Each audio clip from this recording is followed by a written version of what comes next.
Hi friends, ఈ మధ్య మన తెలంగాణ నుంచి ఒక స్టడీ టీం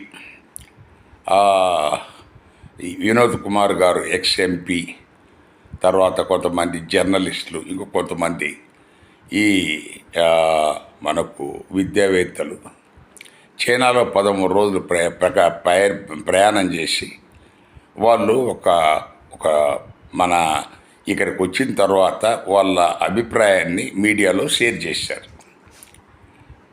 అక్కడ పేదలు ఎవరు లేరు. ప్రతి కుటుంబం కనీసం 35 నుంచి 40 వేలు ఆదాయం వచ్చే అవకాశాలు కల్పించారు ప్రభుత్వాలు. భూమి ఎవరి దగ్గర ఉండదు, భూమి ప్రభుత్వం దగ్గరే ఉంటుంది, పరిశ్రమలు కూడా ప్రభుత్వం దగ్గరే ఉంటుంది. ఆ భూమిలో ప్రతి కుటుంబానికి ఒక 30 గుంటలు ఎంతో వాళ్ళు ఇస్తారు. ఆ 30 గుంటల్లో వీళ్ళు వ్యవసాయం చేసుకోవాలా, వీళ్ళు కొన్ని పంటలు కూరగాయలు అన్నీ పండించుకోవచ్చు. ఇలా అది అక్కడ పరిస్థితి. సో ఈరోజు చైనా 1986లో ఇంతకుముందు ఒక వీడియోలో చెప్పినట్టుగా మనది చైనాది జీడిపి ఒకటే.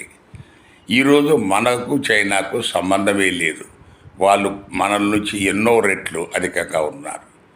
సో మన దేశంలో పరిశ్రమలన్నీ మనకు ప్రైవేట్ వాళ్లకు అప్పనంగా అప్పచెప్తున్నారు. మనకు ఆ పరిశ్రమ మన విలువ 4 లక్షల కోట్లు అయితే వీళ్ళు 4,000 కోట్లకు వాళ్ళకి ఇస్తే అది ఏమనాలా? అది దేశం కోసమా, లేకపోతే మనము వాళ్ళు లంచం కోసమా, కమిషన్ కోసమా? అది ఈ రాజకీయ నాయకులు ఆలోచించాలి. సో మన దేశం మన చైనాలాగా ముందుకు పోవాలన్న అని మనకు కనీసము 25% రాజకీయ నాయకులన్నా ఉన్నా ఈ దేశం ఎప్పుడూ బాగుపడేది. సో కానీ ఇప్పుడు ప్రజలన్నా ఆలోచించాలనేది ఈ వీడియో విజ్ఞప్తి. Thank you.